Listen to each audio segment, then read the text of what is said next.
ce temps-là, Jésus disait à ses disciples, « Amen, amen, je vous le dis, vous allez pleurer et vous lamenter, tandis que le monde se réjouira. Vous serez dans la peine, mais votre peine se changera en joie. La femme qui enfante est dans la peine parce que son heure est arrivée. Mais quand l'enfant est né, elle ne se souvient plus de sa souffrance.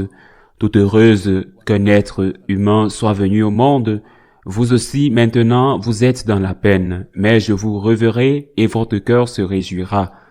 Et votre joie, personne ne vous l'enlèvera. En ce jour-là, vous ne me poserez plus de questions. » Acclamons la parole de Dieu. Personne ne vous enlèvera votre joie. Qu'est-ce que Jésus veut dire? Est-ce que nous, catholiques, comme toujours, nous serons toujours joyeux? Est-ce que nous sommes battus et pas blessés? Est-ce que nous tombons malades et guérissons immédiatement? Est-ce que nous ne vieillissons jamais? Est-ce que nos proches ne meurent pas? Est-ce que Sœur la mort ne nous appelle pas un jour ou l'autre? Qu'est-ce que Jésus veut dire?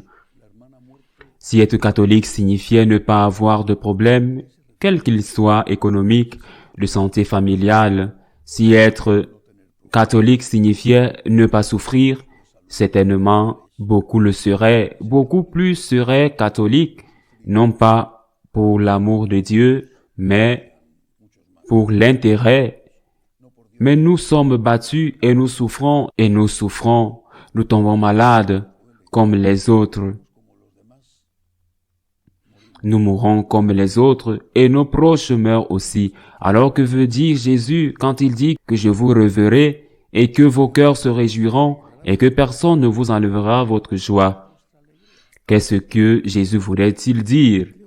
Je pense qu'il faut demander à la Sainte Vierge de comprendre ce texte et de le replacer, bien sûr, dans le contexte où Jésus le prononce. Le Seigneur est mort, il est ressuscité et il s'en va. Il s'en va avec l'ascension au ciel. Il s'en va et il annonce qu'il reviendra. Et il dit qu'à ce moment-là, personne ne lui enlèvera la joie de cette rencontre avec lui. Mettons-nous dans le cœur de Marie pour être la grande nouvelle, la plus grande joie, la chose qui éclipsait toutes les douleurs et tous les problèmes était que son fils était vivant, que son fils était ressuscité, que le fils qu'elle avait vu mourir, torturé, déformé, ce fils avait vaincu la mort. C'était cela sa joie. Sa plus grande joie, cela ne veut pas dire que la Madone n'a pas eu d'autres problèmes ou que, en tant qu'être humain, son temps de vieillesse ne viendrait pas et qu'elle tomberait peut-être malade au cours de sa vie. Elle a souffert. Elle a souffert pour la mort de Saint Joseph, par exemple, pour la mort de ses parents. Cela a dû être une terrible souffrance, la fuite en Égypte et d'autres choses que nous ne connaissons pas. Mais sa joie était que son fils soit en vie. Je crois que c'est ce que le Seigneur veut nous enseigner avec ce texte de l'Évangile. Un ami m'a écrit il y a 2 jours à propos de la maladie très difficile qu'il traverse. Il ne trouve pas de solution, non seulement pour la maladie, mais même pas pour soulager sa douleur. Cela implique une situation physique très difficile pour lui, mais aussi un problème de travail et économique. Il doit soutenir sa famille et cependant, il m'a dit que malgré ce qu'il souffre, et il souffre beaucoup physiquement, néanmoins, il a réussi à trouver la paix parce qu'il était avec Dieu. Je crois que c'est la joie que le Seigneur nous donne.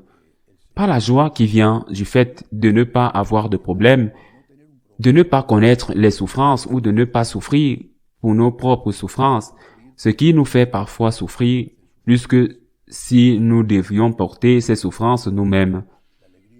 La joie est de savoir que le Christ est vivant, qu'il y a une vie éternelle, que nous allons le rencontrer à nouveau, ainsi que les personnes bien-aimées qui nous ont précédés. C'est la joie.